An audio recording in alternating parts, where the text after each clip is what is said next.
I was asked recently why I care so much about strength training, why I dedicate, how many hours a week I do for it, why I want to pursue it as a career, why I make videos and articles and things like that about it. And I think the person didn't really understand why people love certain things. I mean, I don't love strength training because I just want to build a bigger total. I don't just want to build a bigger bench or bigger pecs or, whatever.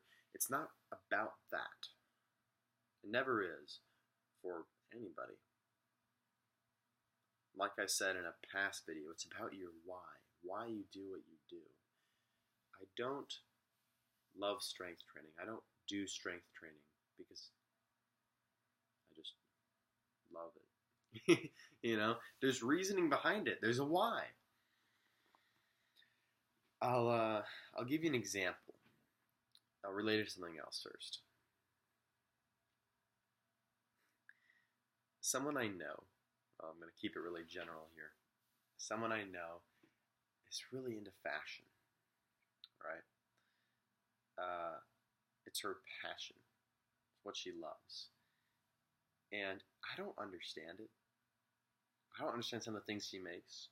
I mean, I get it, but I actually don't get some of it.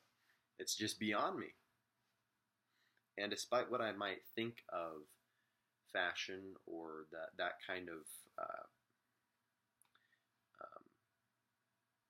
almost over the top designs and some things that just I don't get. Those walkway shows where they have these people wearing these insane costumes and just like why? I mean, I talked to her about it and I'm getting it, but it's not there for me because it's her passion, not just because it's fashion. That was a good rhyme. Not just because it's fashion, because there's something behind it, right? There's something, a why behind fashion that drives her. For me, for strength training, like I said, it's not about just strength and pumping iron.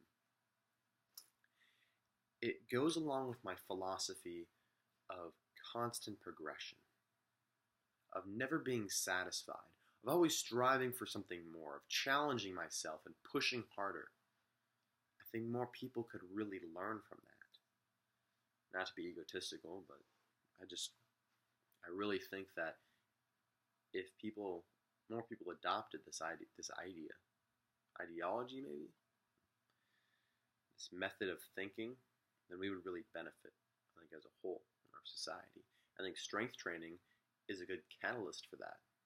And it's also a good example of how you can push harder. Because you're never satisfied with 225. Hell, everyone wants to bench 225. And then they bench 225 and they're like, let's put on 3 plates. It's always about getting to that next level, no matter where you are. That's a beautiful thing. It is to me. And it drives life. It's always being hungry and pushing more so that you can have a better life.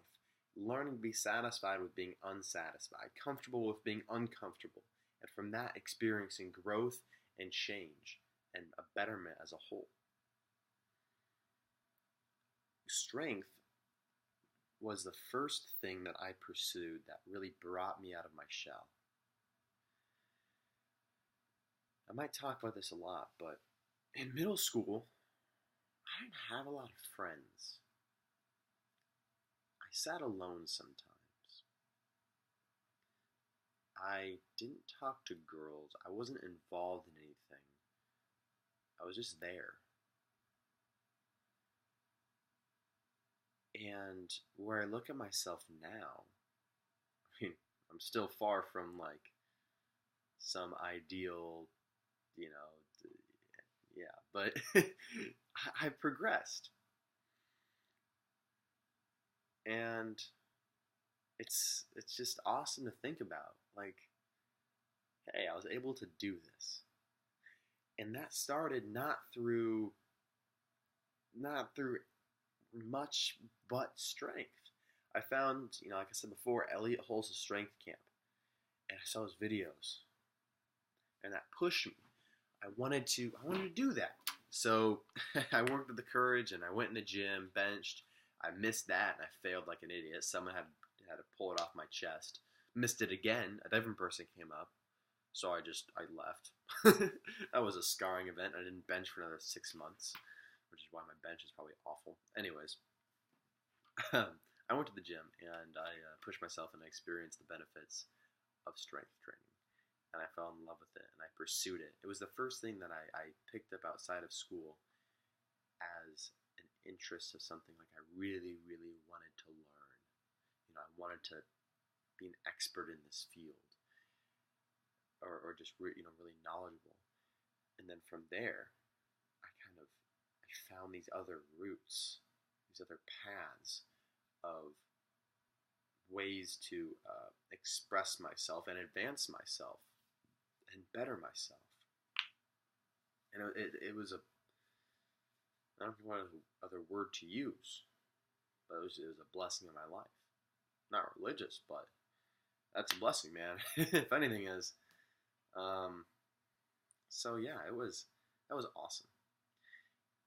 And from strength, I went to these other areas and I grew and I developed these other skills, and I became a better person. So there's a few reasons why I love strength. I love strength training. So try to apply these ideas to something in your own life. I'm sure you have this passion out there. You just got to find it.